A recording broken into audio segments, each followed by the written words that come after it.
a scientist. Suffice it that the blood of 1,000 men and women was spilled within these walls.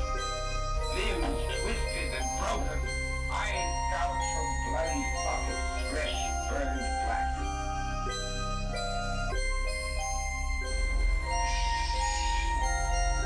Please. You await the dead. In death, there are no accidents, no coincidences, no mishaps, and no escapes. What you have to realize is that we're all just a mouse that a cat has by the tail.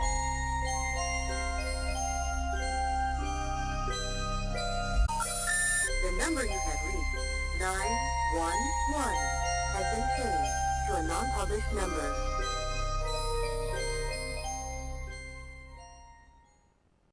And for those of you just now tuning in at our regular time, we started an hour early. You can pick that up on our site at worldtheunexplained.com eventually when I get up to actually putting the podcast out. Suicide podcast will be available shortly. Suicide podcast. Yeah, the one we did last week with John Climo. Oh, yeah. That was a riot, man. That was good. Yeah. Feet to the fire, baby. You know me. No, there were some tough We're questions talking about asked there. Yeah, we're talking about religion in the chat room now. If you want to jump in there, and you know, it's kind of fun. Chuck's an agnostic, so we don't care what he thinks. No, I'm kidding. But anyway, man. God, what was I gonna? Oh yeah, next up we have Camden Toy. He played in Buffy the Vampire Slayer, and he was also an Angel. You remember those shows?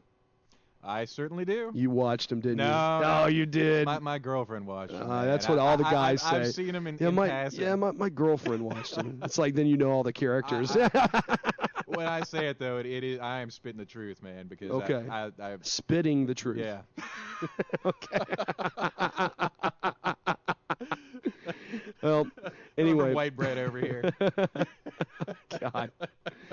So this is Camden Toy, and good Lord, all this is pre-recorded. The last hour, we're gonna have director and writer Ethan Dettenmeyer in with us, and then we're gonna go live and take your phone calls. But right now, here's Camden Toy on World of the Unexplained, the Happy Halloween edition. And if you don't celebrate Halloween because you're some kind of weirdo, that's fine. You're weird, okay? And kids want to be kids, and kids need to be kids. And if you don't let them out and let them trick or treat, because I did it, and I turned out all screwed up, so it must be okay, right, Chuck? Oh, of course. Did you do it? Oh, yeah, man, for years. And your parents didn't keep you inside? No, they weren't Jehovah's Witnesses, man. So anyway, let your kids out, you know, and like Kevin said, watch out for the razor blades and the apples. Other than that, you're fine. Oh, that's a myth too, man. Who gives apples out? I don't believe that's ever happened in the history of Halloween trick-or-treating, man. Oh, come on. I don't think that there's one documented case. You find me one documented case of a razor blade and an apple that somebody's bitten into. When Halloween 2, there's that little kid that comes. Oh, that's a movie, but anyway, I'm sure it's happened though. I mean, come on. Otherwise, they wouldn't talk about it so much. I believe that possibly somebody has put a razor blade in an apple before, but I don't believe that anyone has ever bitten into one. I mean, that's just wrong. You know, I mean, who gives out apples, Alan? I mean, if you're a kid anyway, you know, like me, if you got an apple or a piece of fruit, you chuck that thing at your friends. But it's a statistics I've heard years ago, man. And like Chuck, you turn around, pop, oh, you know, right in the eye. I got him. I was a mean little kid, man. Really, I was. No, I'm kidding. But you were the one putting the razor blade. Yeah, it was me. It was me. No, but you know, I mean, really, I mean, if you ever got fruit, I mean, I know if I got fruit when I was a kid, you know, you threw that stuff away. You didn't want that. Yeah, you were usually pretty angry, man. I know I was. You're like, you know, and then you're talking trash about the lady in the third house on the right. You know, don't go there, man. She's giving out fruit. You know what else I hated, man, were those candy corns. Oh, I love those things, love them? man. Yeah, dude. You don't like those them? Those things are terrible, man. I tell you what, sugar-flavored earwax. I tell you what I do like, though. Those sugar-flavored earwax. Those, what are they, the Sweet Tarts? The chewy ones? You know, okay, the big chewy ones? I'll agree with you on that one. Those are pretty good. Yeah, the little one. Have you seen the little ones? They're like little BBs now. They come in a big package. They're about that. They're a little bit bigger than BBs, I guess. They're about the size of the circumference of the end of a cigarette butt, maybe. So they're like little small versions of marbles. And they're chewy. And they're on the chewy. inside? Yeah, they're just like the chewy ones, the big ones you get, except they're easier to chew. There's a little bit of a glossy, kind of harder surface around it, but I don't know why I'm describing chewy Halloween candy. But anyway, guys. But give away that stuff, not the apples. Exactly. Not the no candy corn. apples. Yeah, we'll tell everybody where you live. So anyway, this next one's with Camden Toy. Enjoy, guys. And you're listening to World of the Unexplained. This is Jay Scott. Tonight we have Camden Toy with us for our special Halloween edition of World of the Unexplained. Camden, how are you? Hey, how's it going, Jay? I'm doing great. How are things out there in the West? Oh my God, it's beautiful and sunny. It's probably in the 70s, low 80s today. It's just one of those amazing Los Angeles, California days. You know, we hate you right now. Yeah, exactly.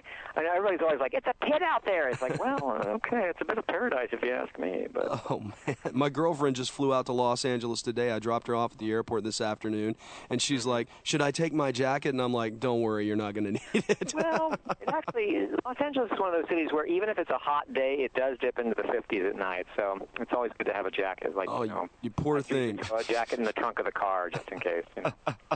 Yeah. Well, tell us about your role in Sinjin Smith as the Cemetery Watchman.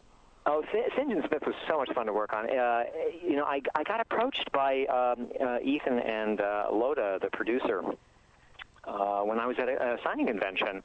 And it was a horror signing convention, and we just sort of hit it off. And they told me a little bit about it, and then we kind of threw some ideas around, and they cast me kind of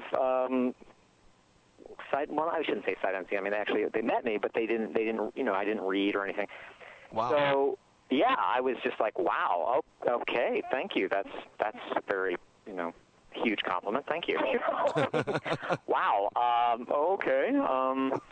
But it's a really fun role. It really bookends the film. I open the film and I close the film.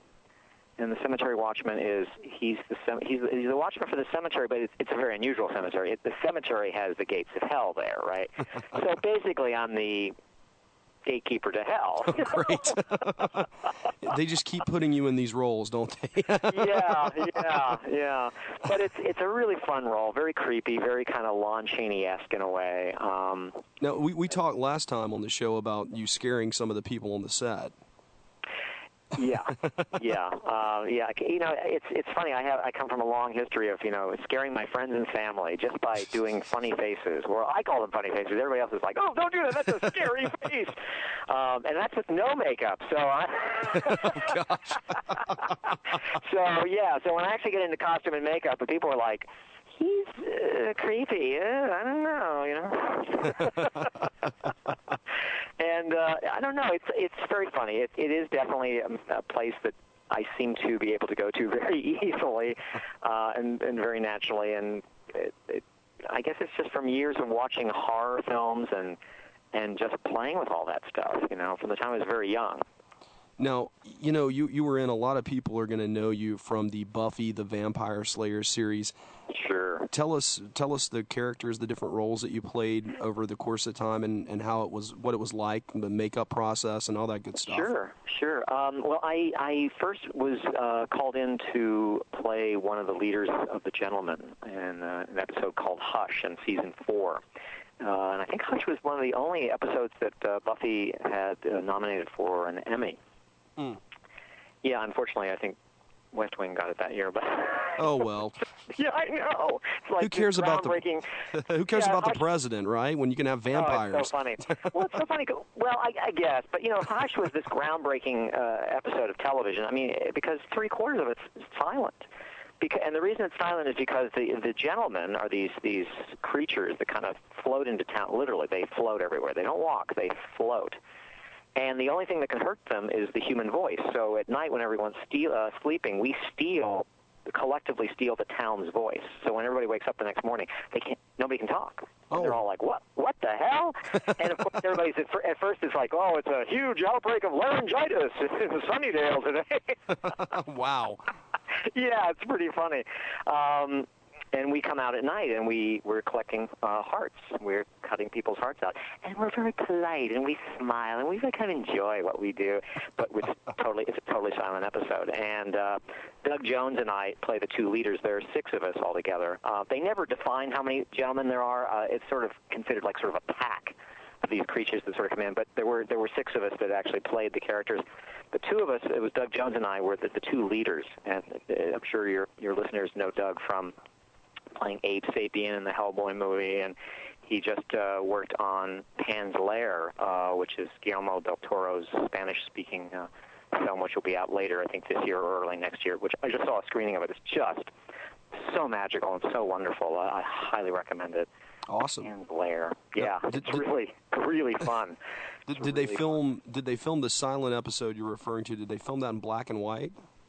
No, actually they didn't, although they did shoot it in very stark, very stark lighting. But no, they kept it in color. I think that probably would have been too much for the for the studio and the network execs. Like, oh, no, don't do it. No, violence is enough. Black and white, we can't do it. I think it would have. I think their heads would have exploded. Which actually, your listeners will know what I'm talking about. That they've seen that episode, because that's what happens at the end of the episode. Is Buffy gets her voice back, screams, and our heads explode. Oh my gosh! Wow. Yeah, but no, they did. It's interesting you should ask that, because Joss really did want to kind of. He really did want to kind of mirror that kind of throwback to old black and white silent films. Very much. That's kind of what he was mirroring. But he also wanted to mirror what we all have in our childhoods, is these weird nightmares where these things are kind of floating after us. We can't get away and we can't scream, and that's basically what's happening in this episode. So it really is truly frightening, because it taps into this collective unconscious I think almost every one of us have. These old childhood nightmares. Oh yeah, when I see some of the characters you play, it reminds me, especially the ears. It reminds me of the Nosferatu and the old 1922 version of that, the silent film. And I was in Germany back in the late '90s, and I had a chance. A good friend of mine lived there, and I had a chance to actually see that on an actual film. Put to an actual piano player sitting there in the with the whole audience with the German subtitles, and it was fascinating. But that's why I kind of thought, what would this look like in black and white, since no one's speaking? I don't know. Totally, no, absolutely. That's definitely what they were kind of going after. He was thinking of the gentleman as being kind of a cross between Nosferatu as way of the, how did he used to put it? Nosferatu crossed with Hellraiser as way of the Joker. Wow. But then in parentheses, but he's really Mr. Burns. Okay. So there's also some humor there too. But it was interesting you should bring up Nosferatu, because actually the character I played called the Prince of Lies on Angel was definitely based on Nosferatu. Wasn't just kind of a mirroring of it. It was definitely based on Nosferatu. The makeup, the character, the kind of old, kind of crotchety vampire that he was, very much is Nosferatu. And they even said it in the script. It was like, they sort of described him old, and then parentheses, Nosferatu. So yeah. So it was like, oh, okay, that's what they're looking for. So I actually, when I was about to go in and audition for it, I actually went back and rewatched all those films. Wow. So I watched the original Nosferatu. I watched Herzog's Nosferatu. With Klaus Kinski, just amazing. And I also watched, Willem Dafoe did, The Shadow of the Vampire, which is... Oh, that was great, yeah. The idea that they're shooting that film, but that the director actually found a real vampire to play that role. So it was really fun to go back and kind of look at all of those. Was it Shadow of the Vampire? I think that was called, something like that. Shadow of the Vampire, yes, I believe it was. Yeah. That was a great film. Now, Now, do you still have long hair? I do. Okay. I do. What did they do with all that hair? Well, it's funny. When I was shooting most of these characters, my hair was just kind of, it was kind of shaggy. It wasn't super, super long. But by the time I came in to shoot The Prince of Lies, it was really long. Other than, as you know, all the characters I played on Buffy are bald. Oh yeah. That's why I'm asking. Why that's the case? Who knows? It's some kind of weird conspiracy. But they're all bald, yeah. Other than the gentleman, Gnarl, the Ubervamp, and then the Prince of Lies on Angel, they all actually, they're cowls. They aren't skull caps, they're actually cowls. Okay. that fit over my head. I actually put on like a hood, and it fits on in my head, and my face sort of shows through the front. There's like an opening for my face, and then the face prosthetics go on my face from there. So it's actually kind of like wearing like a Batman hood is basically what it is, because the ears, they're actually sculpted ears. They're not actually my ears. I would think it's warm. Pardon me? It gets warm though, doesn't it? It gets really warm. Oh, yeah. Wow. Yeah, particularly if you're doing the Ubervamp, because I did a lot of my own stunts, even though, Ryan Watson, amazing martial artist and stunt guy, did a lot of my stunts. I also had to learn all that stunt fighting as well, and occasionally there'd be something I couldn't do, like running along a wall, falling 50 feet, things like that. I understand. We need Ryan to do these things. But, yeah, exactly. But I learned all the choreography, and I did a lot of my own fighting. So yeah, I was getting pretty overheated. And Gnarl, I did all of my own fighting, and I got incredibly overheated as Gnarl, because not only was I in a cowl, I was in a full bodysuit. Oh wow. Totally sealed in. Yeah, there was no costume. It was a bodysuit. So it was pretty wild. How do you compare yourself to other actors from the past? Some of your, like Bela Lugosi and some of these other actors that have played, that are known for their roles of, and playing vampire roles and that kind of thing. Mm-hmm. Where do you put yourself in that? Boy, that's very interesting. Obviously, they're, Bela Lugosi, Boris Karloff, Lon Chaney, the huge influences on my life. I mean, from the time I was very young, I was just mesmerized by the characters they played, the makeup that was put on them, their lives. I was just incredibly mesmerized by them. My friends over at Almost Human started calling me the modern-day Lon Chaney, which was wow. An incredibly complimentary thing for them to do. I was just like, wow, thank you. It was like, okay, that's amazing, thank you. So that's really amazing to me, that these childhood influences that I have had, continue to this day to kind of inform my work. So I just feel incredibly lucky that I'm able to do the work that I do. Well, I spoke with, and they'll be hearing, the listeners listening now will be able to hear this. Actually, they've already heard it if they're listening to us now, and that was an interview that I did with Billy Boris Pickett, the writer of the Monster Mash song. Oh, right. Earlier, and he had talked about how, they had heard his I guess I should say comical. He describes it like a comic voice, but Boris actually heard it and liked it. And so I thought that was just really, he thought that was such an honor, and he's like, oh my gosh, I was trying to do a comic version of it. He said, but I never got to meet the man, but I actually talked to his daughter, and she told me, yeah, he loved the song, but thought it sounded nothing like him. So yeah, it is interesting when you meet the sons and daughters of these people. I met Bela Lugosi's son at a convention a number of months ago, and wow. Met the grandchildren of Lon Chaney at a special screening of the Phantom of the Opera. It is amazing. It is phenomenal. And I just met Forey Ackerman, who I'm sure many of your fans know, but many of your listeners, but for those that don't, he was the original creator and editor for the famous Monsters of Filmland magazine. Oh wow! And he's in his, I think he's turning 90 this year. Oh my gosh! Month. And he's still he's very frail, but he's incredibly spry mentally, and he's incredibly verbal still, and he's got this really kind of mischievous look in his eyes still. It's really quite amazing. To meet him, and because of course that magazine was an incredible influence in my life growing up, and to finally meet him and to be able to sign some of my, autograph some of my pictures to him are just like, oh wow, okay, because he really was a huge influence in making me who I am today. Really, I mean, that's great. I don't know if you know that, Dick Smith, it had to have been the '60s for God's sake, mid '60s, published in magazine form, it's Dick Smith's Monster Makeup Handbook. Oh yeah, okay, I'm familiar with this. Famous, yeah. You can still get it now, I think, in paperback version, and I think even in hardback. But it was originally printed by the famous Monsters of Filmland publishers, and they printed it in magazine form. With a really inexpensive kind of yellowish magazine paper, and and when I saw it on the newsstand, I was just like, ah! It's like, oh my God! And I just dove on it. I think it was like 50 cents or something. But it's just, that was just mesmerizing me, and I was just playing with that book for, decades after that. Yeah, the makeup techniques.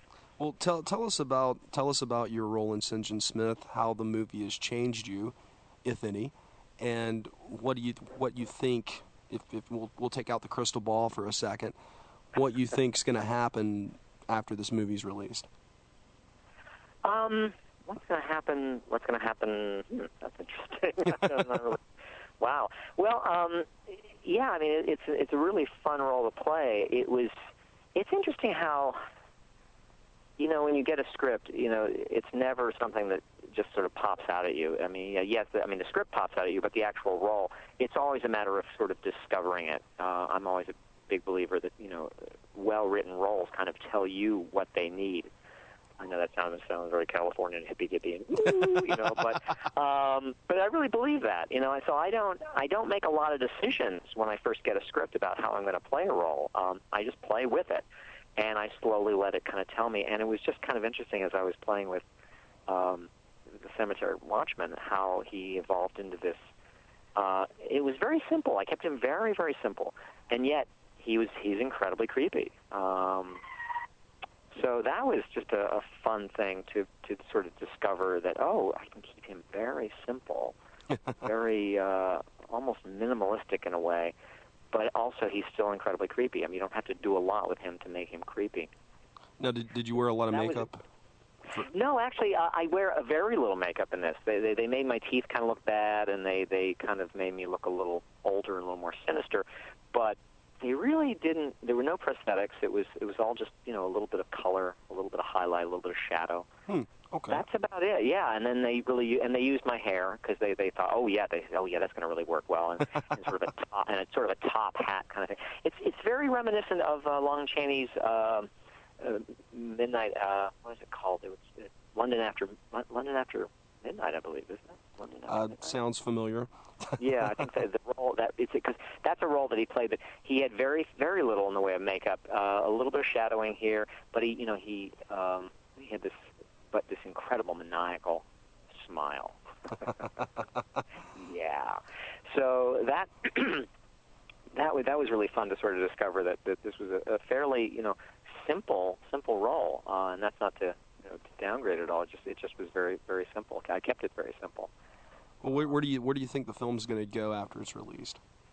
Well, it's gotten an incredible amount of buzz on the internet, and it's a really fun film in that Ethan really kind of embraced that kind of gothic look and feel of the old horror films, which I think so often is forgotten. Oh, yeah. And yet it's also an action picture. There's a lot of action in it. There's a lot of fighting. There's a lot of gunplay. So, and the fact that the devil's the good guy, really. In the long run. I hope I'm not giving too much away. Oh, but, no. It's like, what do you mean he's a good guy? Well, he takes care of bad guys. It's like, oh, right. I hadn't thought of that. Yeah. But he's the devil. He's the devil, but he takes care of the bad guys. He comes by and scoops those bad guys up, basically. He kind of, and that's what he's doing in this film. And you don't fully know that until, and maybe I am giving too much away. He's probably going to kill me. But yeah, so I think it's going to do really well. It's going to do really, really well.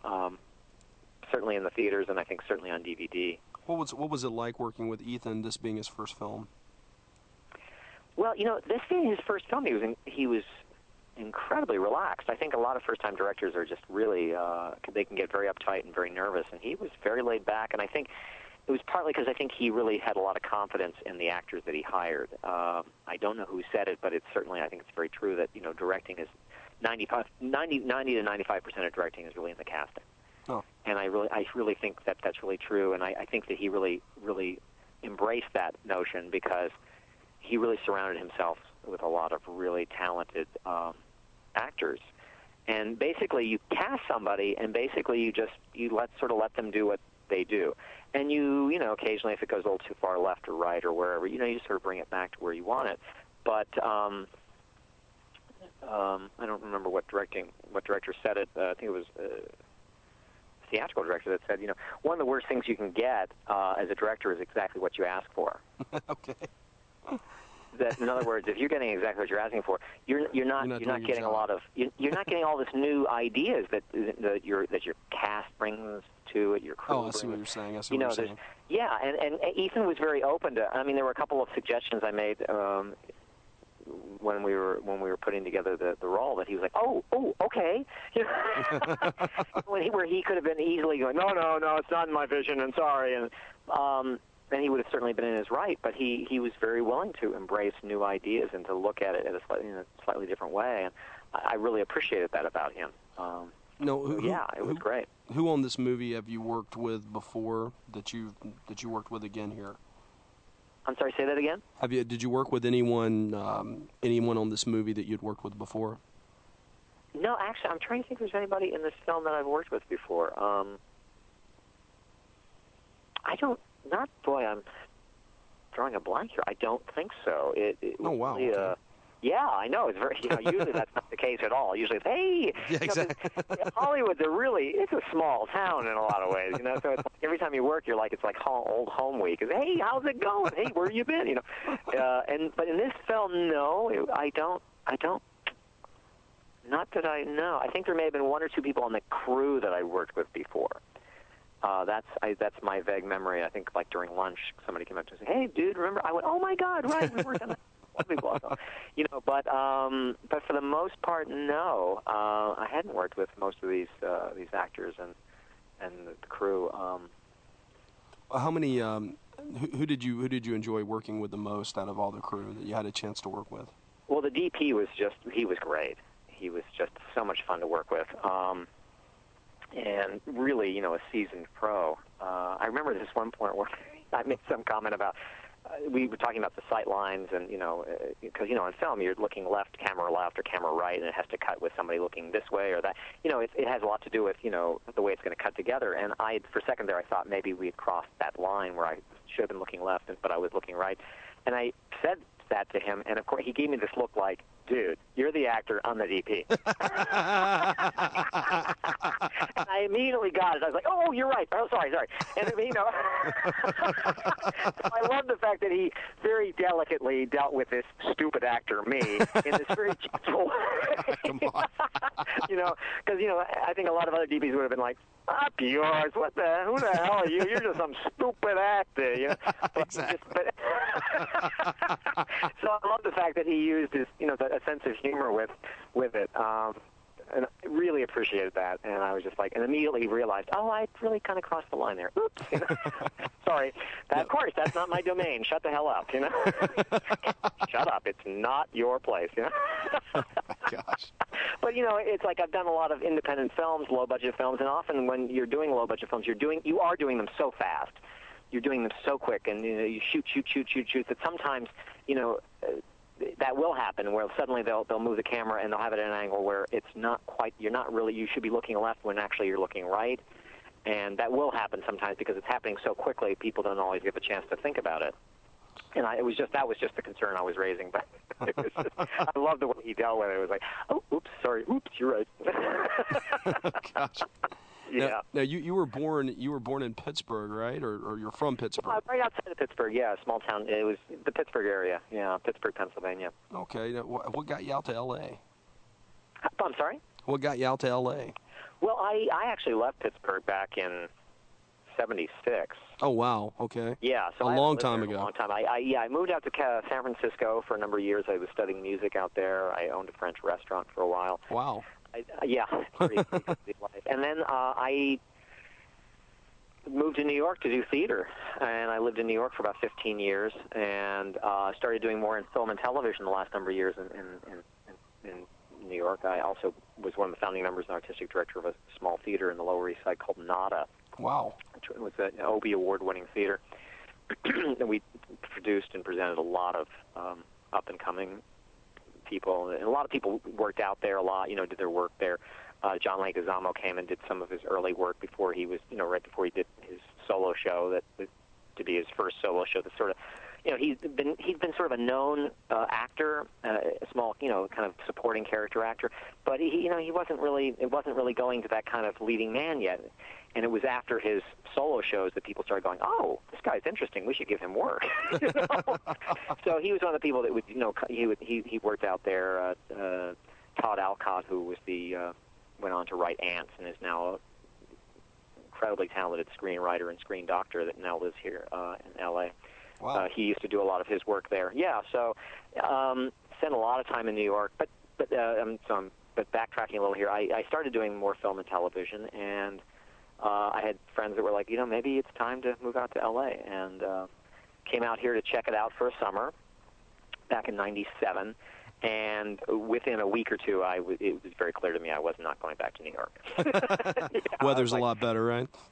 Well, the weather. Exactly, the weather, and I don't know. It was very funny. I didn't realize. I mean, I love New York. I still love New York, but I didn't realize just how ready I was to leave until I got out of there. I think that sometimes you need that. You need a different perspective, and I originally thought, I'll go out. Spend the summer, come back to New York, think about it. It was not. It was something that was almost decided for me. It happened so quickly I couldn't even believe it. Within weeks, I was like, I'm not moving back. Wow. Yeah. Okay. Yeah. And then and I've slowly started doing film and television out here, and I got cast on Buffy and. Yeah. No. I've heard that Sarah Michelle Gellar had seen you so many times in the makeup that she really didn't know what you looked like and had to see a photo.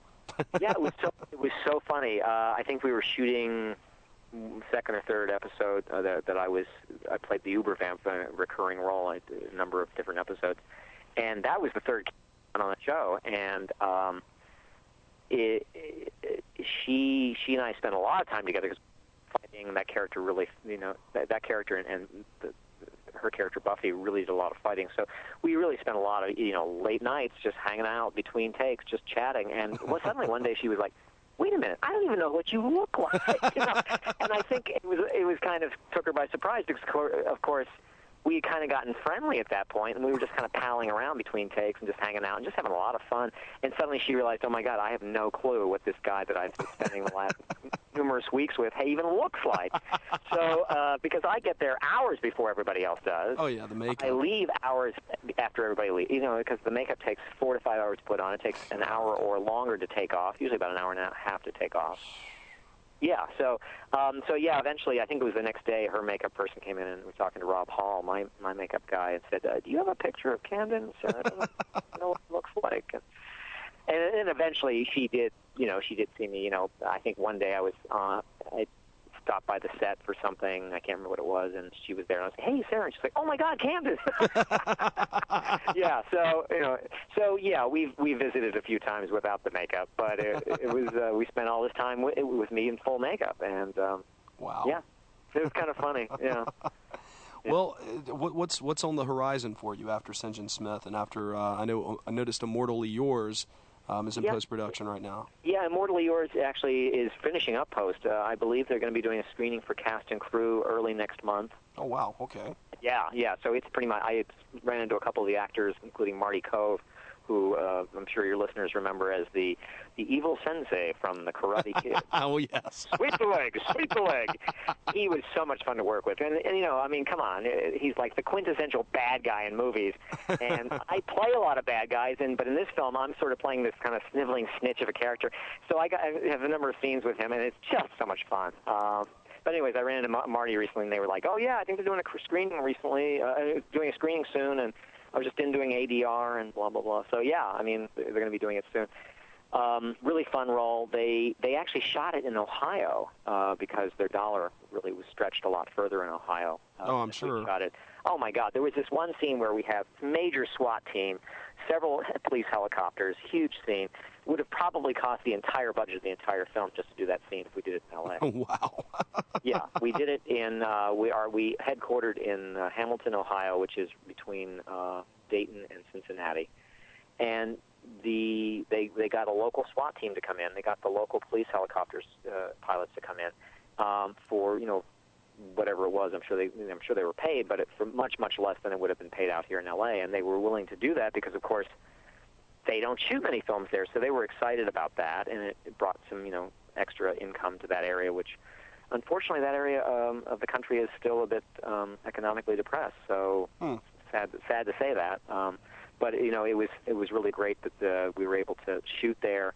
And they were using real SWAT guys, so it wasn't like they had to supply costumes. They didn't have to teach these guys how to move as SWAT guys because they knew how to move. They were SWAT guys. Just sign on the dotted line that we can use your likeness. Oh my God! Yeah, I mean they were pros. They showed up with full outfits and gear, and it was just like holy. Oh wow! So it was amazing to work with these real SWAT people. Just incredible. So we just shot that earlier in the year, but hopefully that'll get a theatrical release, and we're waiting to see. I don't know. And I also have a film that I edited called, because I'm also a film editor, it's called Zen Noir. That's in theaters right now. I believe it's going to be opening in Seattle this week or next week. So I think it's hitting 10 cities. It's a rather small art house opening, but it's 10 cities. It was in San Francisco. It was in L.A. Got a great review in the L.A. Times. Kim Chan is one of the leads in it. He's here again.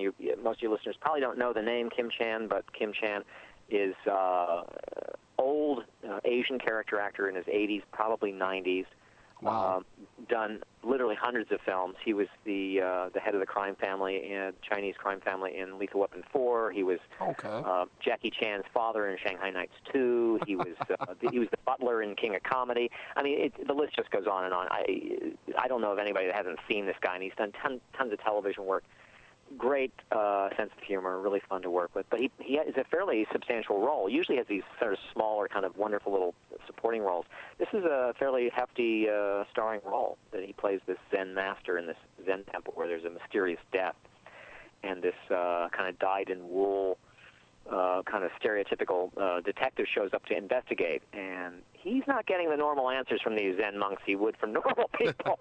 And slowly, the investigation slowly becomes an investigation into his own life and his own misery and his own pain. Now, what do you have? If you had to rate a hierarchy of things as far as producing, editing, or acting goes, where would you rate them? How would you rate them? Oh boy, that's a tough one because I've been acting since I was very young, grade school. I started editing fresh out of high school, so I've been doing both for a long time. The funny thing about editing is that, of course, and a lot of people don't understand this that aren't in the business, is that that's really where the performances are built. You don't really, film is shot in bits and pieces. So it's rare that they'll actually let the camera roll for an entire scene where an actor gets to actually build a performance, the ebbs and flows of a performance in a scene, in real time. It's rare. Usually we'll shoot a line here in close-up, we'll shoot a line here in two-shot, we'll shoot this reversal, and then in the editing room you actually literally build the performance. And sometimes that performance doesn't even exist until, the editing room. Wow. So I see editing as a chance for me to get a chance to play all the characters. I get to actually go in and shape all those characters. So I'm literally playing all the characters as the editor. And I think of myself as sort of the nanny on the project. 'Cause the editor, other than the writer-director, is going to spend more time with that footage than anybody else. Oh, yeah. And he, in some ways, is going to have a huge amount of influence, sometimes even more influence than anybody else. But at the end of the day, it's still not my baby. So I'm truly the nanny on the project, Wow. But, I would say acting is at the top of my list because it is something that so near and dear to my heart, and I've been doing since I was very, very little. But editing is really a close second. I'm apprehensive to say it's a second. I rarely compare them. It's like comparing apples and steak. It's like they're both such different things that I rarely actually compare them. Well, tell us about your new website that you put up for your fans. Well, actually, it's been up for a couple of years now. It's www.camdentoy.com, CAMDENTOY.com. It's just my name. Because that's so funny when people say, "Can you write it down for me?" It's my name. But yeah, but can you write it down? Okay, here you go. Yeah, it's pretty funny. But I put it up mostly for the fans. It's really a fan-friendly website because I had a number of fans I would run into at autograph signings who would be saying, "Hey, dude, we'd love to know what you're up to. Where are you signing next? What are you working on?"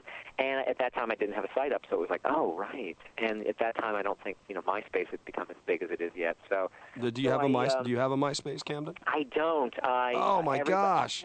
I know. All my friends are like, "Are you out of your mind? You got to get a MySpace." So I'm sure that's going to be on the agenda sometime in the near future. But I put together this fan site that's very fan-friendly. Fans can come there and they can upload photographs that they've taken of themselves with me, or at events, or whatever they like. I mean, I really allow them to kind of interact with the site. There's also a place where they can sign in, and there's also I'm available via email through the site, and I answer time permitting. I try to answer every email I get personally. Oh wow. Yeah, and it also has an area where it kind of describes what I'm up to and what's next and what's coming up, and yeah, I really tried to make it fan friendly, and so it's really it's a fun thing, and I have a wonderful webmaster. She's just a total dream. Wow. Total dream, yeah. So I'm very lucky. So what is next? What after these two films, Immortally Yours, and after Sinjin Smith, what's on the horizon? I have a possible editing job coming up. There's a film, I can't go into detail yet I understand. It isn't definite yet. They're definitely still working on it, but it's a film that may be shot in Thailand. Okay. The writer-director I ran into just serendipitously a couple of years ago, and we just hit it off. And then when he found out I was an editor, he was like, "What? You're an editor?"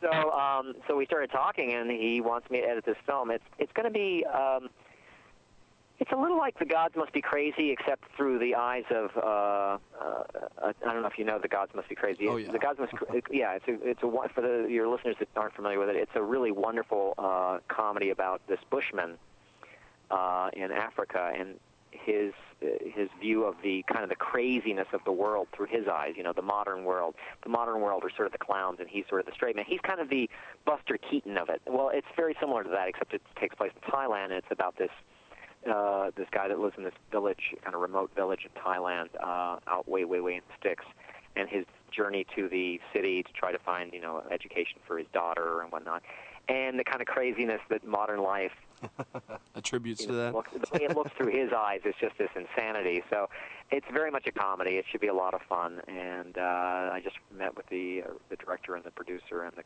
co-writer the other day. The director and the producer actually, I believe, are in Thailand right now. Oh wow! Okay. They're trying to sew up the loose ends right now. But it looks like we're going to be shooting it probably late February. Okay. Wow. Yeah. So that's looking pretty good. And acting-wise, I am in development right now with a project called Archangel. It's a 3-part series. It's going to be feature film, but we're hoping to parlay it into a television series.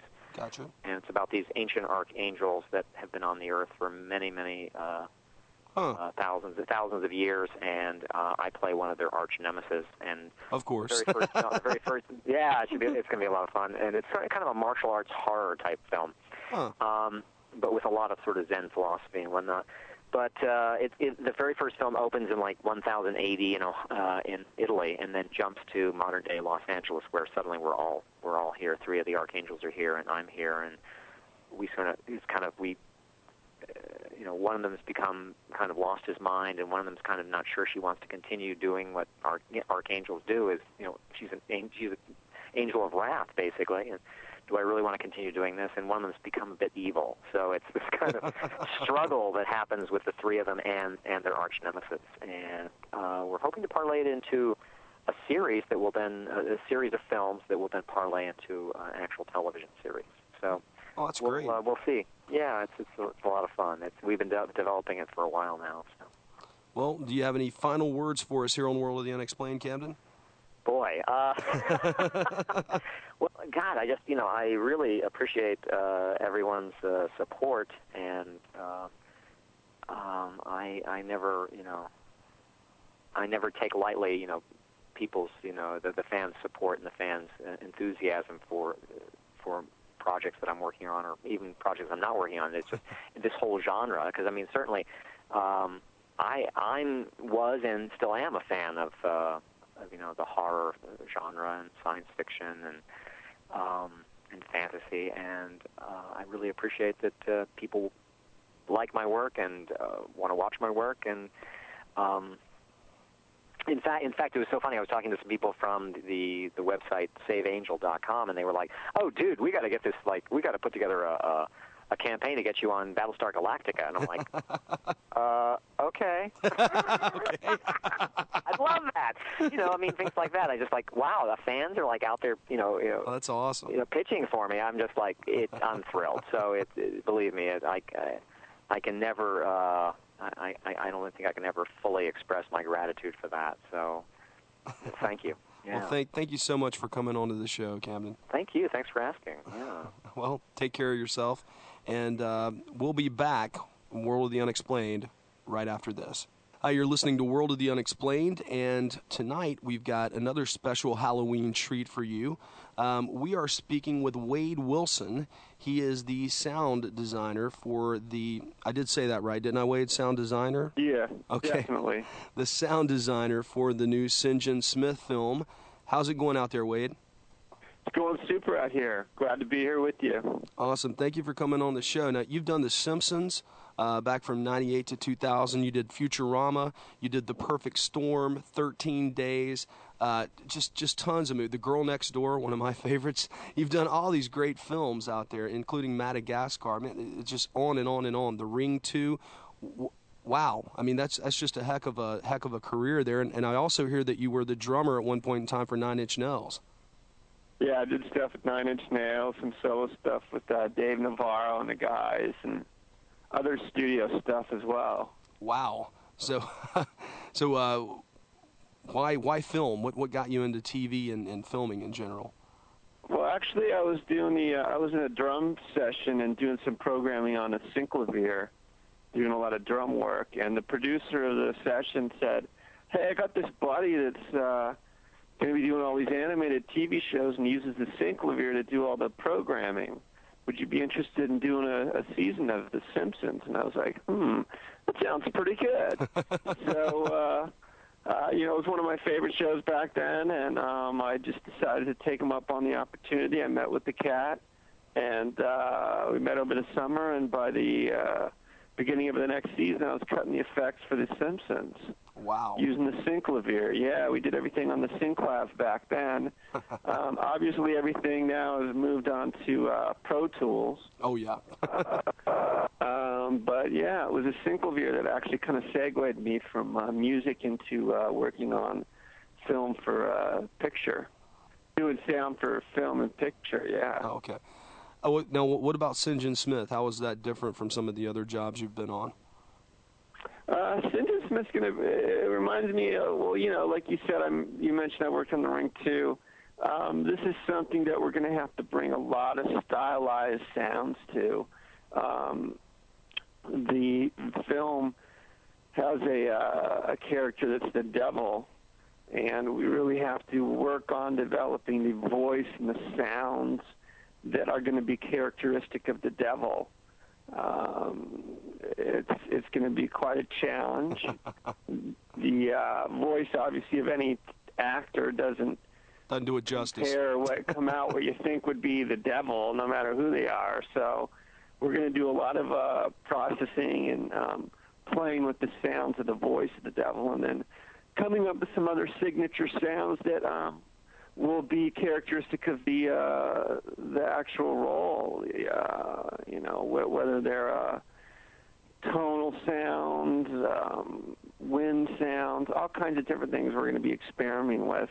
And the director and I will come to a meeting of the minds on what it's going to be. It's going to be a lot of experimentation in the beginning.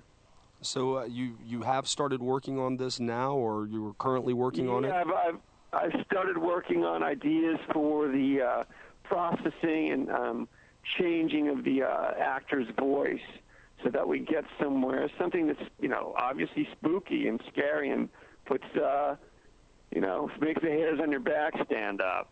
So that's kind of what we're looking at. Okay, great. Well, tell me about some of the other projects you've been involved in and some of the difficulties that you've had. What about The Perfect Storm? How was that for you?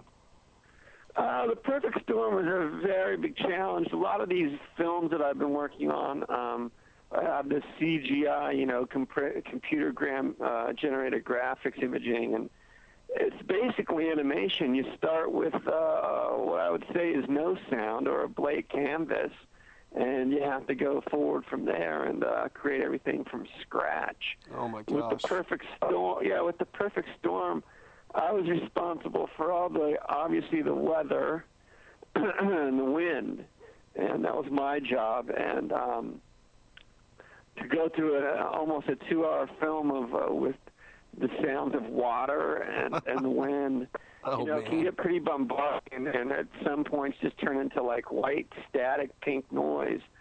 So we really had to work on the textures of what the sounds were going to be, and learn how to play those elements when we really needed to play them, and bring them down a lot when we didn't need them. And that was the big challenge, is when and where to use the meat of the sounds, and what sounds we were going to layer in to create the sounds that were going to support the illusion on the screen. Huh. Now, what about how would that be different from a film like 13 Days, for example? 13 Days had a lot more straightforward stuff with rocket sounds and jet airplanes and airplane sounds, and there wasn't as much of the computer animated kind of stuff.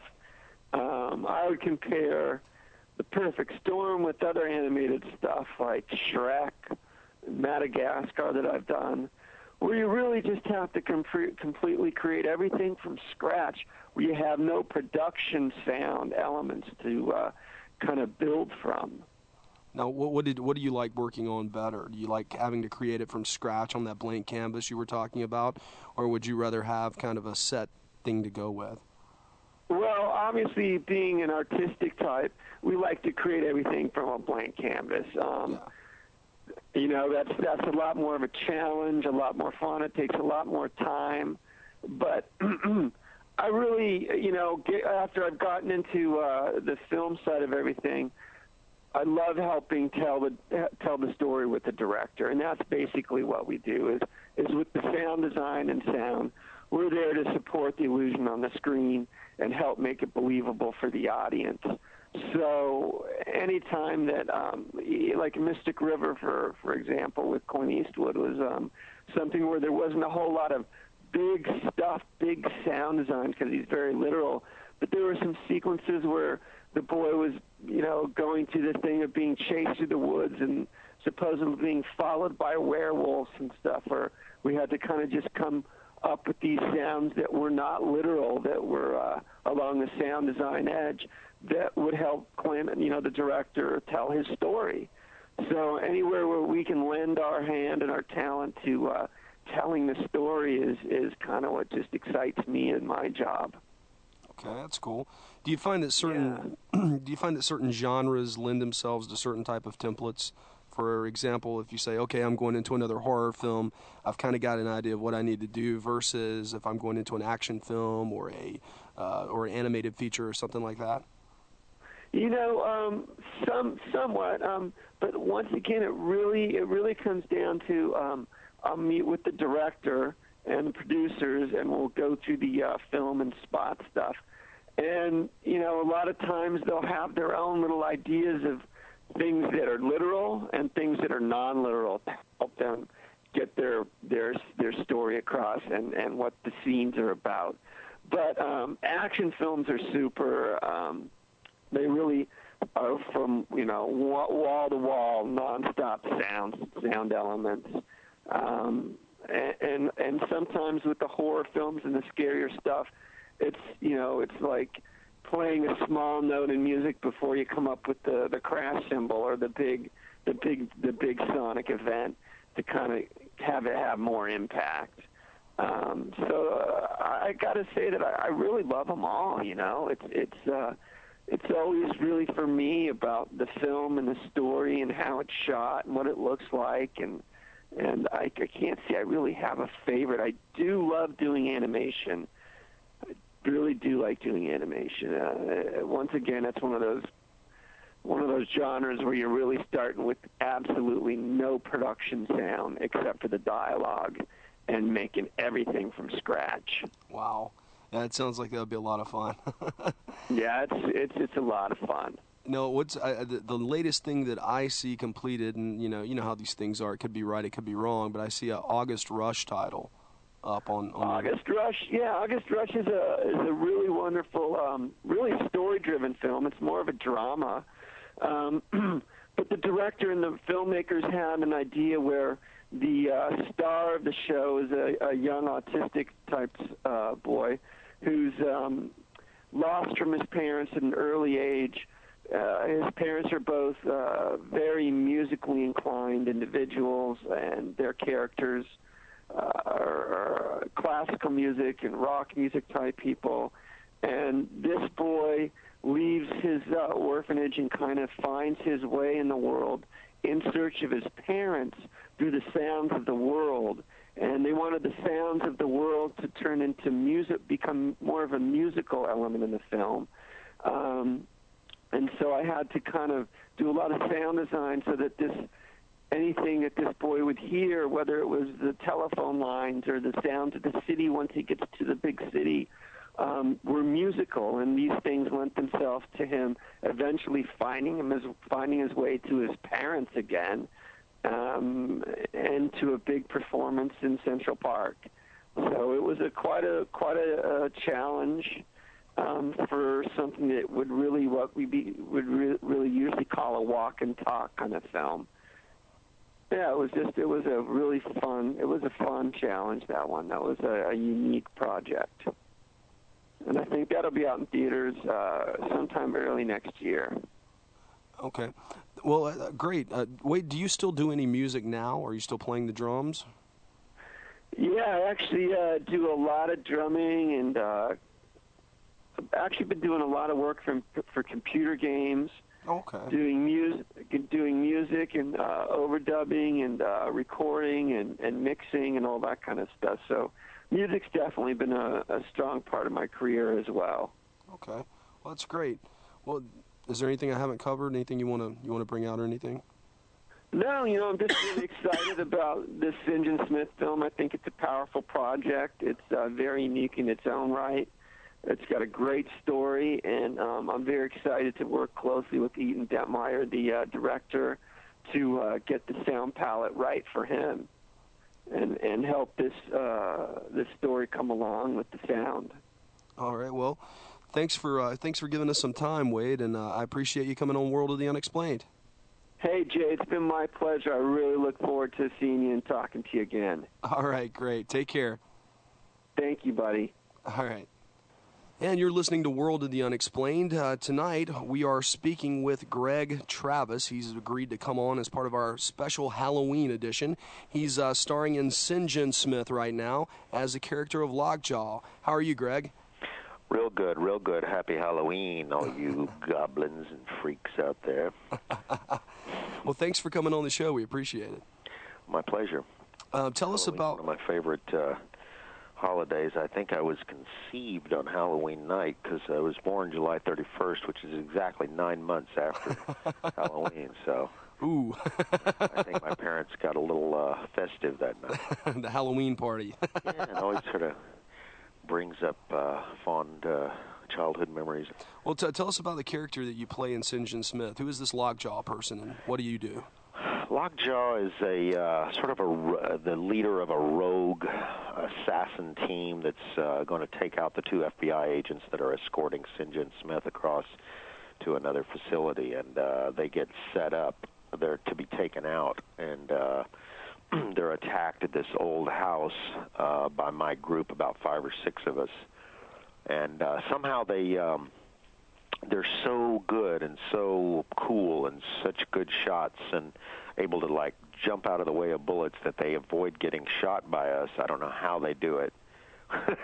But somehow we don't kill him, and I escape and get away, but only to be caught by Sinjin Smith later on in the woods and hung up, like lynched around a tree.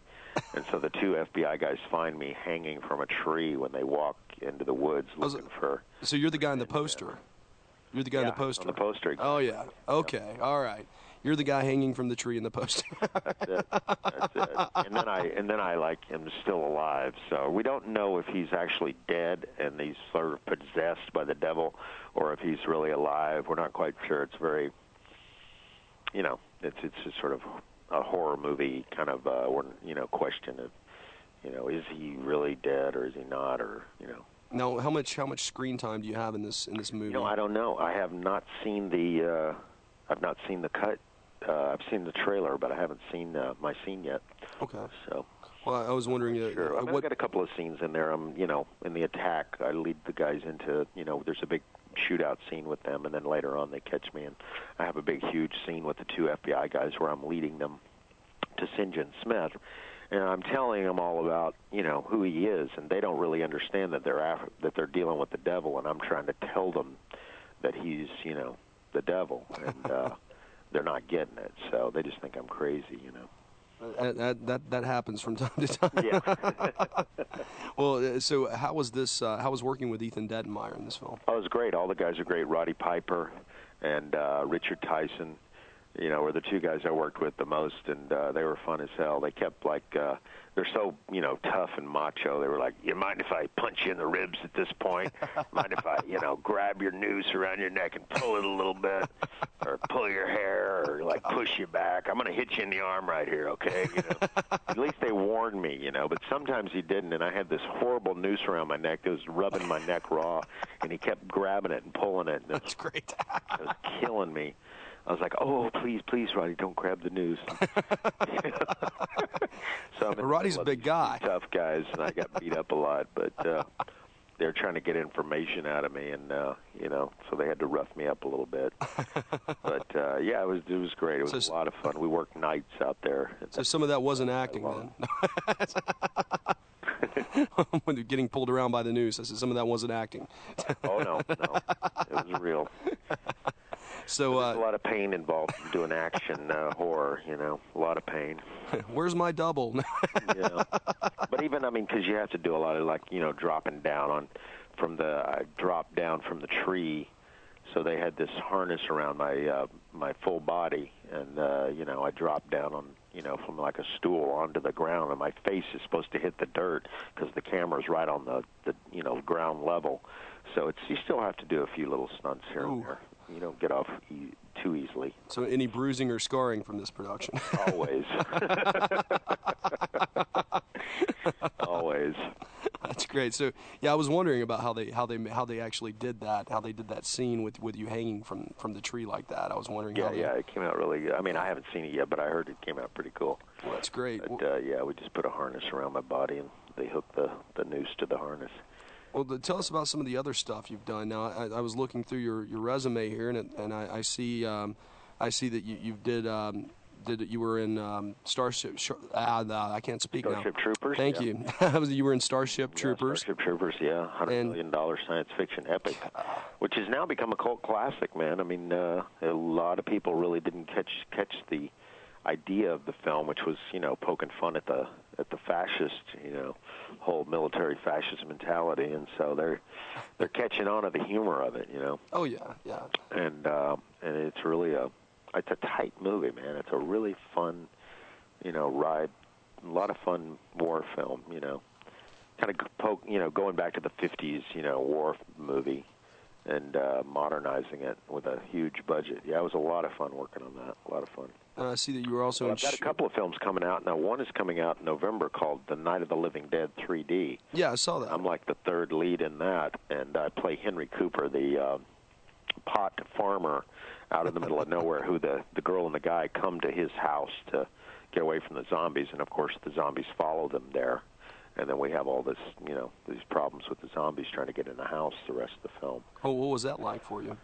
That was pretty cool. They shot it in 3D, so it was a whole camera process that they had to deal with quite a bit. But we shot most of my stuff in this old Victorian house out past Valencia, and like sort of going towards the west, towards the beach, and that where all the orange groves are. Oh yeah.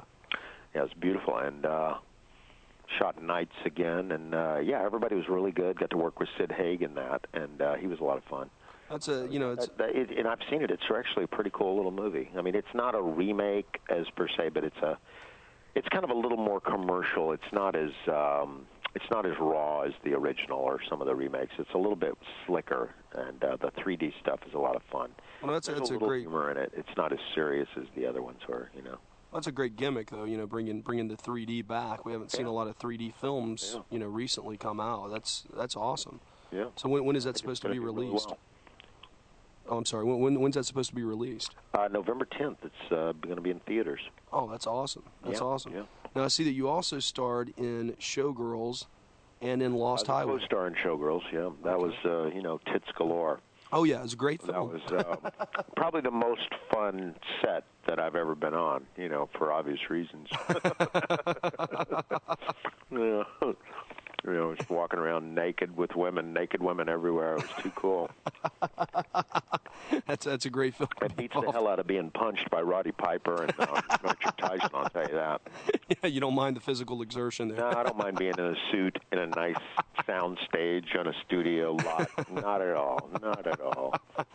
Oh, God. Instead of some cold nighttime location, a couple of guys punching on you. But, every one is different. Every film is different, and every director's different. You just kind of have to get in there and, feel everybody out and give it your best shot. And you never know what other actors are going to, be like or whatever, but you just do the best, job at your character that you possibly can.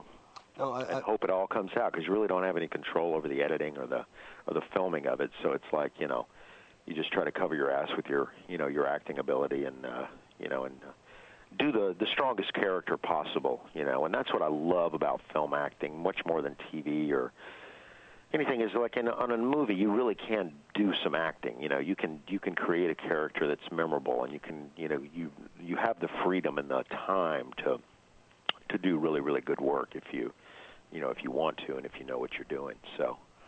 What is it like? I see that you've done a lot of television stuff too, some JAG episodes. Yeah, it's just rushed, and it's not very specific, and it's not as strong.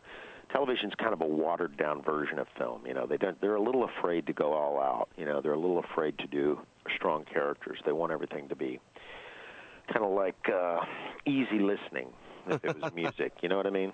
Yeah, I was just wondering what the differences were between working with that and film. If you found it a lot.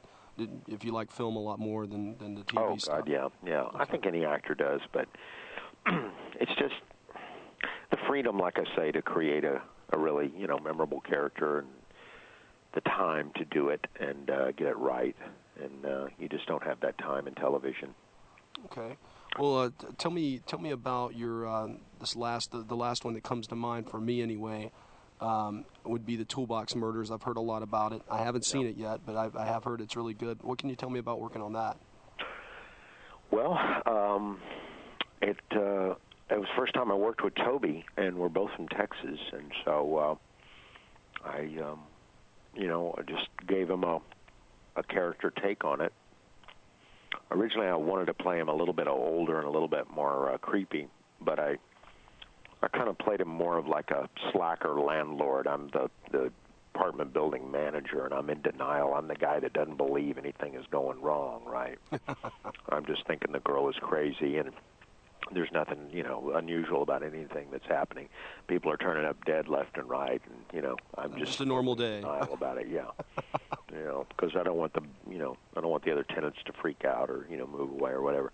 Anyway, it's a creepy apartment building that's being sort of terrorized by this, creature that lives in the walls, who's, still the ghost of the guy who built the building or something like that, and he's trying to finish it with all of his different tools. So he starts killing people, the other tenants there, because they're either interfering with his work or something, and so he uses different tools on each one of them. It's pretty gory. I think the uncut version of it on DVD is really the one. It's very scary and pretty gory, and great working with Toby Hooper. I love working with him. I did another movie, Mortuary, with him, and he's just fantastic. We get along great. Now, going back again, to he lets me play a little bit and lets me create a good character and lets me be creative with it. Oh, that's good. Going back to Sinjin Smith, did you sign on to this film without seeing the script, or did you see the script beforehand, or? There was a couple of films that I was talking to Ethan about, and Sinjin just came up first, and he got the money to get it going and do it, and he didn't know which character he wanted me to play in the beginning, but I think the one that I ended up playing was perfect for me. It's a nice little scene, a couple scenes, and I got to really, create, I think, a memorable little character in it. So I think you're definitely going to remember the guy who's hanging from the tree. Oh, yeah. Lockjaw. Yeah. Hey, you're on the movie poster, man. Yeah. What more can you ask for? I know. All right. I can't wait till it's all finished up, man. I'm really looking forward to it. I think it's going to be one hell of a horror movie, Now, what else do you? Makeup and everything on Sinjin is just incredible. The guy looks so scary and creepy. Now, do you know when this is due to be released? Is there a release date on this movie yet? I don't. You probably know more than I do. I don't know. I'm just waiting to see. Yeah, waiting to see. So we'll, Now, what else? I'm sure it'll be on the internet, and when it starts to get that time, I'm sure it'll be a lot of press about it. Okay. Now, what else do you have coming up? I've got a movie that I did with Winona Ryder and Simon Baker called Sex and Death 101. Okay. And also The Last Stand. It's coming out on DVD. It's a comedy about stand-up comedians. Oh, okay. Huh. And I play the MC at the comedy club. And let's see, Night of the Living Dead 3D, and another little comedy called Jack Satin. And I just did a movie called Hot Baby back in New Jersey, where I played a character named Tex. And that's kind of a horror movie too. And I don't know when that's coming out, but it's going to be really, really good. Okay. Who's directing that? But I think film? Sex and Death 101 will be out around probably January, February. Okay, great. Yeah. And I see one other thing here, Among the Shadows. I'm sorry, what now? Among the Shadows. Oh yeah, that hasn't been shot yet. Okay. I'm attached to it, but we haven't done it yet. Okay, I see. I'm not reading this right. Yeah, it says attached pre-production. Right. My bad. All right. Yeah, that's a friend of mine back east is doing that. I think maybe towards the end of the year. So. Okay, great. Yeah. Well, I'll give you the last couple minutes here. Anything that I've left out, or anything that you want to talk about, or? I think we covered everything, and if there's any other questions that you have, I think we're good. I mean, I can't think of anything else to. I'm a little brain dead today, but I am too. It's okay. All right, Greg. Well, thanks so much for coming on World of the Unexplained. We really appreciate it. My pleasure, man. Good luck with everything. And we're back here in World of the Unexplained. I'm sitting here with Mr. Chuck Browder. How you guys doing? You don't ever talk much, do you? He talks his head off when he's just with me. He just doesn't like to talk to y'all. What's up, Chuck? I'm strange, man. Trent is out of commission today, so we're gonna play a little song that Chuck wrote. Oh yeah. Co-wrote? Yeah, that's exactly right. Co-wrote. We gotta get that straight. Who's the co-writer? Guy named Matt. Guy named Matt. I can't remember his last name offhand. I have it documented well though. Okay, well. Here we go. This is called, what's Billing Luna? I did not name it. Okay, this isn't some kind of like trash rock, is it? I don't believe so. I think some kind of hippie bad stuff. If this sucks, don't blame me. Chuck brought this in. All right? I'm just letting y'all know that. When we come back, hopefully we'll have Ethan Dettenmeyer on the phone with us live. So you can call in and he will answer your questions, 877-722-7382, or for those of you that are number impaired, 877-SCARE-U2. And we'll be right back after this from Chuck. And it just ended like that. It just stopped. I don't know what was up with that, man. Uh-huh. It must have been the bounce, man. Uh-huh. I must have clicked. Laura likes your song. She's in the chat room. I appreciate that, Laura. Phyllis likes it too. Right on. A bit too emo for my taste. Like I said, I co-wrote it, man. So yeah, okay. Only so much. 50%, That's all right, man. 50% input, man. You know me, I'm a rock and roll kind of guy. No, I hear you. Hard rock, but that's okay. Wow! Like an 80s hair metal, baby. You know? And good stuff, man. Nitro and CC DeVille. So here's what I'm going to do. I'm going to do something crazy, guys, because I hadn't got a hold of Ethan yet. So this song has not been released yet, and it hadn't been mastered. So it's probably going to sound kind of crappy because we're not done. This is just a rough mix of the song that we're going to release. It's called Learning to Be English. And it's about Amish people. You know, when these kids are Amish, they want to be English. They call us English because we're outside the Amish community. And what they do is they go out when they're 16 and they go crazy. They wild out. They do. They party it on, and then they come. They have to decide at that point whether they want to leave the Amish community or whether they want to come back to it. So this is a song called Learning to Be English. It's on our album that's coming out really soon. And like I said, if the band knew I was doing this, they'd kill me. But I'm kind of stuck for time here because Ethan is supposed to call me. And he ain't here yet, so we don't have anybody on. So it's either us talk or so. This is our song. I think it's a pretty good treat, Scott. Well, thank you. It's called Learning to Be English, and you haven't heard this yet. So you were at the studio when we cut part of it, but you haven't heard it. But here's an idea, and tell me what you guys think. This is my group, Black Book Romance, blackbookromance.com, Black Book Romance, myspace.com/Black Book Romance. Check it out. Okay, like I said, they would kill me if they knew I played that. Because it's keep it under wraps. It's not mastered yet, so it sounds like because it's not, you know. I just say on the radio. Yeah, again. you just dropped 2 S-bombs there, man. It's okay, it's fine. Robin Valley's not up, so I can say all I want. See? Eat your heart out, Michael Powell. That's right. Well, I'm going to go back and edit this anyway before it goes up on the podcast, so it doesn't matter. We're not doing any kind of my virgin ears. We're not doing any kind of live broadcasting. We are Planet Paranormal. They probably wouldn't like, you know, for me to drop the S-bomb like that, but they're probably not listening anyway, so they'll never know. What do you think? Anyway, what? Well, no, nothing is. I didn't mean to say that. Really, I didn't mean to say on the radio. Okay, I'm going to stop now. Really, Woo! I am going to edit this part out. No more it's from me. They don't want to hear my anymore. All right, okay, all right. Really, I'm done. You've milked that for about all it's worth. It's been a rough day. One more time. Oh God, no, I'm not gonna do that again. All right. So, but I might. Chuck might though. Okay, so I'm gonna play another tune that's mixed, but yet not mastered, so it's gonna sound like crap too. But so y'all can listen to it. This one is called Grounded, and it's just like a love song, you know, so check it out. Now, is this one appearing on the album? Yeah, both of these are going to be on the album. So okay. This, you know, the last one, this one, and there's 3 more. So here we go. I'm going to try to call Ethan during this, so check it out. And we're back. Oh, yeah. Okay, no more free music for you guys. No. That's Napster. That's right. Anyway. From here on out. Yeah, so I talked to Ethan, and he's in traffic. Oh. And he said he's for our listeners, though, he's going to take the shoulder and get home sooner. Or he could pull over and do it from his cell phone. I told him just to go on home, and we would chit-chat it up with you guys here, because that's the way we roll. The shoulder, eh? The shoulder. That sounds dangerous. It does. Ethan's a dangerous guy.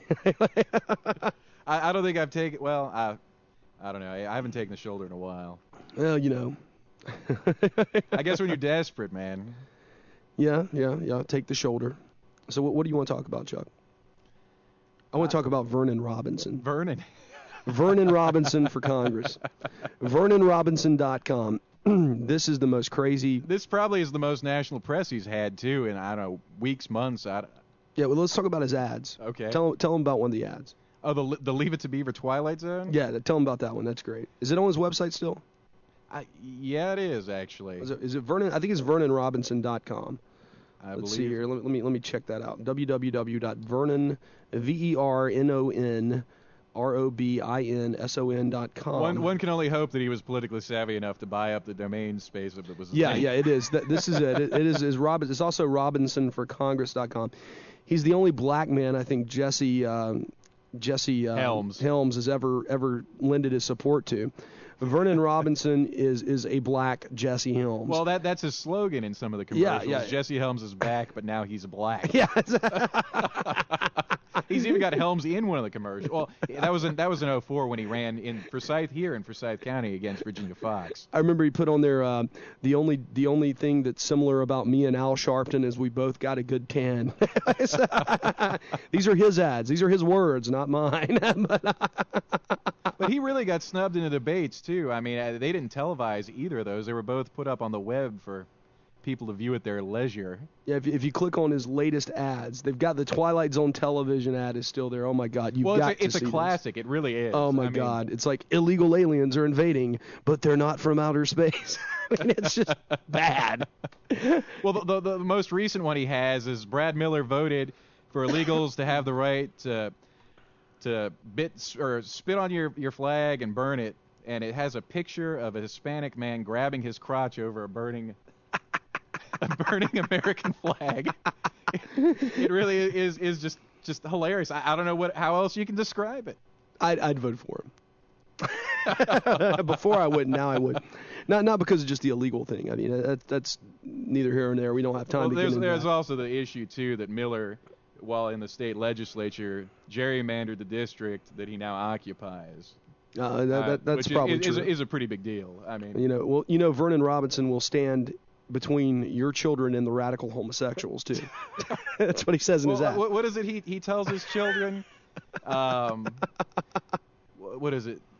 Work hard, speak English, and I can't remember the third one. That, yeah. It has nothing to do with not being a homosexual. It has nothing to do with being a Christian or anything. It's just I'm Vernon Robinson, and I approve work this hard, message. speak English, and one other thing, and you'll be good for the rest of your life. That's right. Good old You'll Vernon. be on the straight and narrow. That's right, straight and narrow. He was a military man, wasn't he? Oh yeah. In fact, he served under Reagan in some capacity. Yeah, well, he actually moved districts because he couldn't get elected in the one he was Forsyth, which is a very very conservative county. He got beat. But he won the primary in mind. God, 61%, man. Let's see. Latest news: Brad Miller running scared. That's his opponent, Brad Miller, and who he's all but short of come out and called a homosexual too. There's an ad that he has out there that accuses this guy that's another politician or fundraiser in San Francisco of being his on the down low boyfriend. Oh. not straight up, but there's a lot of insinuation. Well, I did hear Vernon say that we have, I have North Carolina values, not San Francisco ones. Oh, that's all right. Richard Nixon didn't like San Francisco either. Now, you can also send a postcard. Oh, God. You can also send a postcard from Vernon's website. They're electronic postcards. One says, that option one here, Brad Miller's support for retreat and defeat strategy will get more Americans killed both here and abroad. An Air Force Academy graduate and former intelligence officer, Vernon Robinson, will fight to keep your family safe. Yeah. Help send him to Congress to protect you and yours. No, option two is Brad Miller voted to find a San Francisco prostitute study and a porno movie arousal study. Vernon Robinson will vote against bizarre spending and for a balanced budget and tax cuts for a bigger family budget. And then option three, Brad Miller votes against securing our borders and sponsored H.R. 3006, which would equate homosexual lovers with married couples for immigration and citizenship purposes. Vernon Robinson will vote to secure our borders, to deport illegal aliens, and to make English our official language. And you know what? In the debates, which probably not many people saw, Brad Miller internet. actually backed down from Vernon Robinson on that issue in particular, the H.R. 3006. That's how these incumbents are. When they feel that they might just be losing just a little bit of power on it, they'll concede their ideology just to keep the office. It doesn't surprise me. When you run. Oh, we got a call. Oh God! Is this line 2 here? Yeah, it's line. It's line 2. Let's hear this. You're on the air. Hi. Hey, Laura. I think Chuck has a wonderful voice. Well, thank you. He's a sexy man. Check out his picture. It's up on our site now. At least Scott thinks so. I do, Ooh, sweetie. Really? Yeah. We're all swooning here in the chat room. I see that. Yeah. You know, Chuck's picture's on the internet now. Oh. It is. It's up there. I saw it actually Where's the other it day. at? It's if you go to worldtheunexplained.com and you click on hosts, it's the last one down. And eventually, here I need to get you my bio. Here, He's like a Irish. Oh, what a sexy dude. He's an Irish Jesus. That's what we call it. No. But That's funny. yeah. So, are you here to join our political conversation Sure, why tonight? not? Great.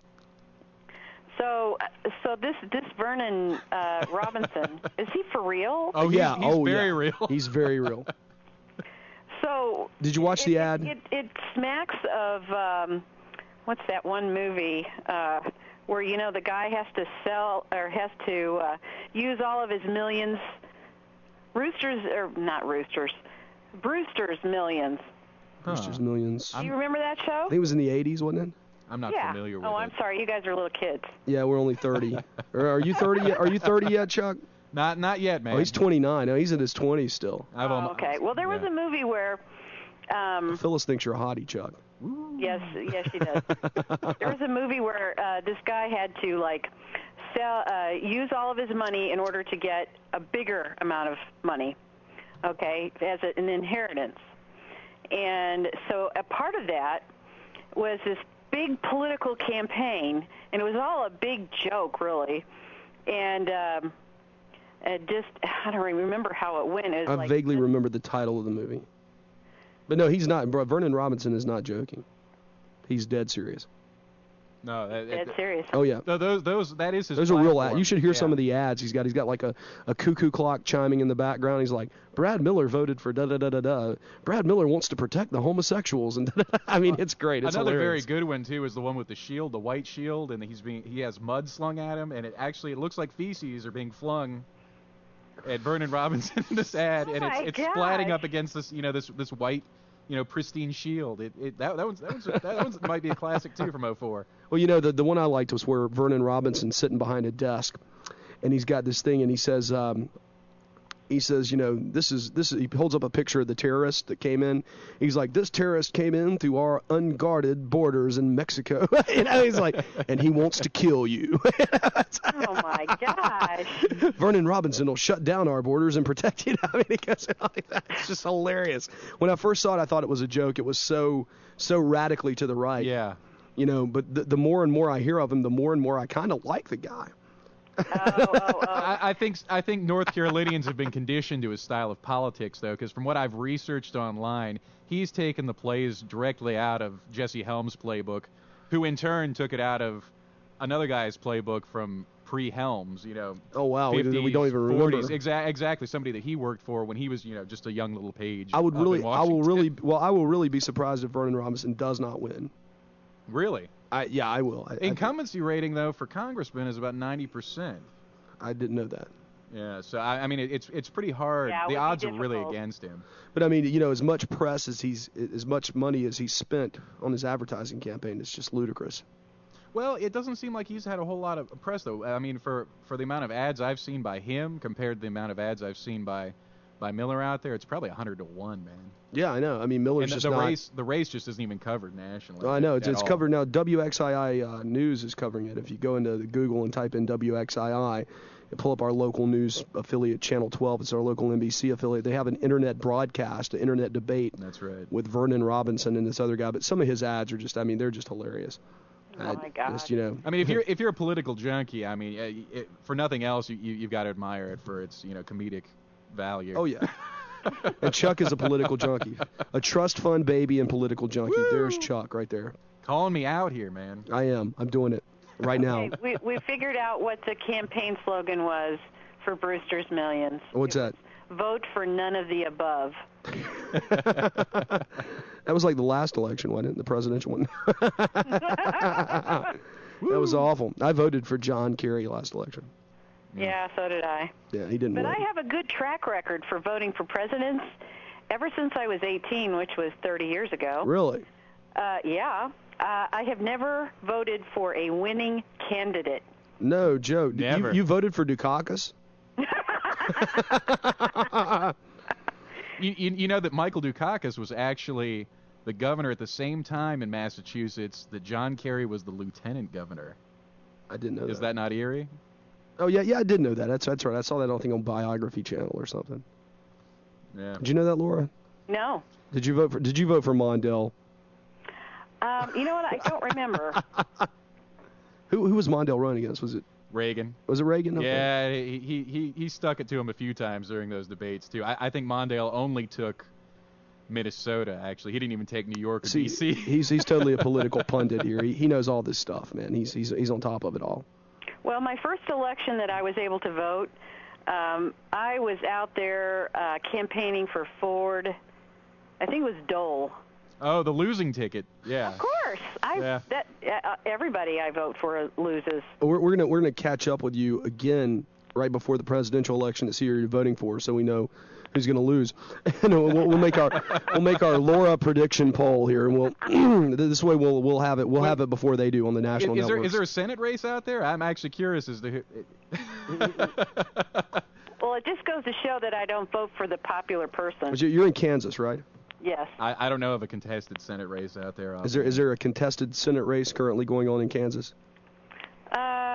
I haven't researched it enough to know yet. I don't usually do it until like the last minute because I want to. No, because there's so much that gets thrown out there at the last minute. They change their mind and so. Flip-flopping. That's right. They do. Vote for Vernon Robinson. He'll secure our borders, Laura. And he won't change his tune. He'll stick to it. Yeah, that's right. That's right. He'll stand between your children and the radical homosexuals. Now, not the regular homosexuals, just the radical ones. Oh. We don't want those radical homosexuals on our streets. That's right. The dangerous ones. Send all the ones we have here in Kansas City your way, then. Yeah, we don't want the dangerous radical homosexuals. They just come right up to you. They're Oh my! Give you a makeover. Like Andrew Dice Clay said years ago. You can butt slam your buddy on the side of the street in San Francisco, but you can't smoke a Marlboro. He said because it's what was the word he was using? It bothers people.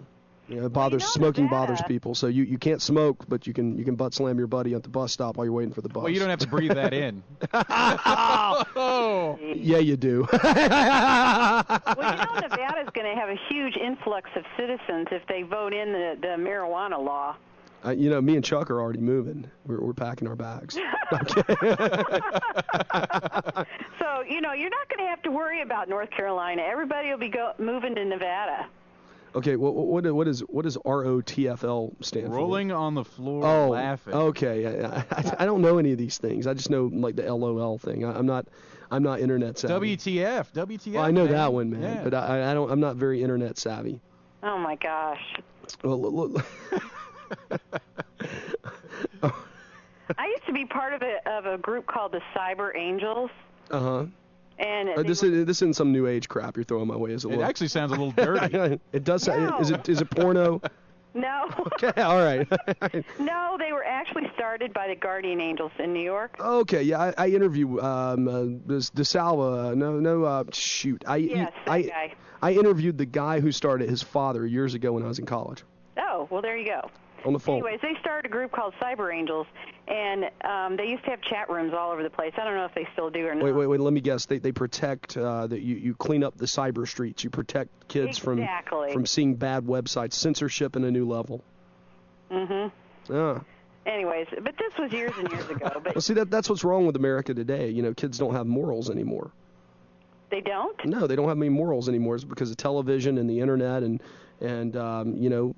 things like that. We're living in a... You're a kid in my book. Do you have morals? Yeah, I have morals. It's because I was raised in a good Christian family with good values. Well, I'm certain that there aren't any of those around anymore. If I had a child, I would raise my child in that capacity. Well, there you go. As long as there's one, the planet... There's Jesus Camp, Laura. There's Jesus Camp. Come on, give me a break here now. Obviously, some kids are getting the right message. Oh. There you go. They are, yeah. The Western Antifada. I haven't seen... Have you seen that film yet, Chuck? I've seen clips of it, and I tell you, it looks damn scary. Oh, no, it looks fun. Laura, have you seen the film yet? Which film? Jesus Camp. Have you seen it? Oh, no, I haven't seen it. Okay, what? You know why? Because my children do the same thing. I have 2 younger children that go to these things. Really? That's great. I would give you a standing ovation. My 2 youngest children are fundies. They're what? They're fundies. Fundies? Fundamentals. Oh, fundamentalist. Yeah. But you know, I do have some problems with Christian fundamentalists. Mainly, I'm not going to get into it. But you know, in general, that's the reason. You know what I'm saying. Well, they're not totally evangelical. I mean, they don't roll in the aisle and speak in tongues or anything, but they do go to a lot of camps in the summertime, and they do all kinds of music worship services and travel around. They've done missions. They've ever gone to danced with Mexico. snakes? They do that stuff. Well, you know, I have a problem. You said dancing with snakes. Chuck said dancing with snakes. I have a problem with that. You know, the thing is, you know, in the Bible, when it lists out all the different powers that the Holy Spirit gives you, and you know, to heal the sick, to drink poison, I believe is one of them, to be able to handle snakes, these kinds of things. These things are not. Speaking in tongues is one of them too. I think these were powers that were given to the apostles, and these weren't powers that were passed on to a later generation. These apostles saw Christ firsthand, and I believe that these powers are now gone, and the Holy Spirit has in tune replace these things. You know, I mean, you can't just pick and choose which powers you want to receive. That's why I think a lot of this stuff is not only downright blasphemous, but it's just kind of stupid. I mean, you know, if you really think about it. I mean, well, let's be honest. You know, if somebody comes up to me and says they're speaking in tongues, I'm not going to believe them. You know, and then they have to have a certain translator. I guarantee you, we should do a test here. I guarantee you, if we tape recorded someone speaking in tongues and took it to 2 different people, we get 2 different responses. Unless it's a big conspiracy and they've already got it figured out what they're going to say, and you hear the same stuff. Ooh. I think it's either a conspiracy or it's just a bunch of BS. It's probably a conspiracy, man. It's probably linked somewhere in with the Masons, Freedom of Information It's the Act, Masons, man. No, it's the Masons. I know it's. I'm getting scared here. But I'm seriously. I think that speaking in tongues. I don't know. Now I have a friend that claims to do it, and I have no reason to doubt him. I mean, he's a really good friend of mine, and. But I just think, you know, even I call them charismatics. You know, I just think they are charismatic. I was corrected on that. Well, is that the proper term? I've had them get pissed off at me before when I call them charismatics. No, that's well, is there a proper term? There's a difference between evangelicalism. It's the same. No, well, they're the ones that the that's weird the proper ones, nomenclature. man. I got you. The weird ones, dude. The ones that speak in tongues and he'll have the mass exorcisms. You know, where they exorcise the demons. Weird. Huh? I'm sure they think we're weird. Yeah, but you know, on my show, I'm always right. Oh yeah, I forgot. Oh my goodness. There we go. Okay, now we're back on the right page, Laura. There you go. Yeah. Chuck's just shaking his head. Pentecostals, that's it. Yeah, Phyllis just Pentecostals. That's what they're called. Yeah. Those guys are fireballs for Jesus right there, man. And don't get me wrong, they have a lot of good stuff going on, but I just think the speaking in tongues thing is just.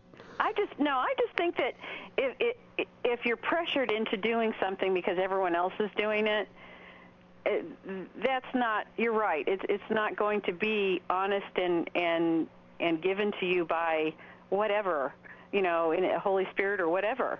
I mean, I talked to my son, my oldest son, who used to go to church with them, and he stopped going because he felt like he had to live up to everyone else, and said he faked speaking in tongues so he could be accepted, and finally realized he didn't want to do it anymore, and he stopped going. Well, just tell him to go to a good Baptist church. They'll treat him right. Good moral values. You know, then that's what America's missing. You know, America was better in the 1950s. I've said it once. I'll say it 1,000 times. You know, it was. You know, men were men. You weren't even around then. I know, but I can read history books, and I can watch films and pretend I was. Again. But no, I mean, men were real men, you know, and they didn't wear dresses unless their name was J. Edgar Hoover, who liked to be called Mary. You know, and men were men, women were women, and, you know, things worked. See, I don't know how much of that's for real, though. That's not really true. Yeah, you think they're selling us propaganda, It's Chuck? a shiny depiction of it, man. I really think so. I don't know. I think that they were just better at concealing it. Or people were just are better, or were more willing to turn a blind eye to a lot of it back okay, then. well, I will say this. TV has progressed from a point when I was a kid, and I used to watch it, to what the crap, the stuff on the radio and TV. That, you know, that hokey stuff that they showed on TV? No, I'm not done. I'm not saying I believe in that. I'm saying that the stuff that they show on TV, the language they let slip, the moral values that have declined like from the S word? Yeah, like, for example. See, you made me do it again. Poor Robin Valley, man. Anyway, no, he's not regulated by the FCC. We're fine. So he's a Part 15. We're okay. I gotcha. Yeah, but, I mean, in general, there's a phone call. It's probably Ethan. Okay. It is. We're going to let you go. Okay, bye, Laura. Enjoy. All right, put on line 1.